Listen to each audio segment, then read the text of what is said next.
કામરેજ તાલુકાના પરબ ગામની સીમમાંથી મોટરસાયકલની ચોરી કરનાર 3 આરોપીઓને ચોરી કરેલ મોટરસાયકલ નંગ 2 સાથે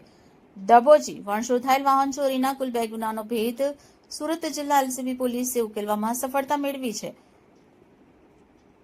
પોલીસ મહાનિરીક્ષક પ્રેમવીરસિંહ સુરત વિભાગ સુરતને રાહબરી હેઠળ પોલીસ અધિક્ષક રાજેશ ઘડિયા સુરત ગ્રામ્ય જિલ્લા વિસ્તારમાં શરીર સંબંધી તથા મિલકત સંબંધી ગુના શોધી કાઢવા તથા તાજેતરમાં સુરત ગ્રામ્ય જિલ્લા વિસ્તારમાં વાહન ચોરી ગુના બન્યા હોય જેથી જરૂરી એક્શન પ્લાન બનાવી આવા ગુના શોધી કાઢવા અને આવા ગુના બનતા અટકાવવા માટે જિલ્લા એલસીબી શાખાને જરૂરી સૂચના આપી હતી. જે અનુસંધાને એલસીબી શાખાના HC Masani police sub inspector Surat જિલ્લા એલસીબીના પોલીસ અધિકારી માણસોની અલગ અલગ ટીમ સાથે ચોક્કસ પ્લાનિંગ બનાવી પેટ્રોલિંગમાં હાજર હતા. દરમિયાન એએસઆઈ શૈલેષભાઈ માનસિકભાઈ તથા હેડ કોન્સ્ટેબલ ચિરાગભાઈ જયંતિભાઈ અને હેડ કોન્સ્ટેબલ પ્રહલાદસિંહ ભૂપતસિંહને સંયુક્ત રીતે બાતમી મળી હતી કે કડોદરા ખાતે રહેતો પવન પાંડે તથા તેના સાગરીતો ચોરી કરેલ 2 વ્હીલર વાહન સાથે જોડવાથી કડોદરા તરફ જતા રોડ પર નક્ષત્ર સોસાયટી નજીક ઉભેલો છે.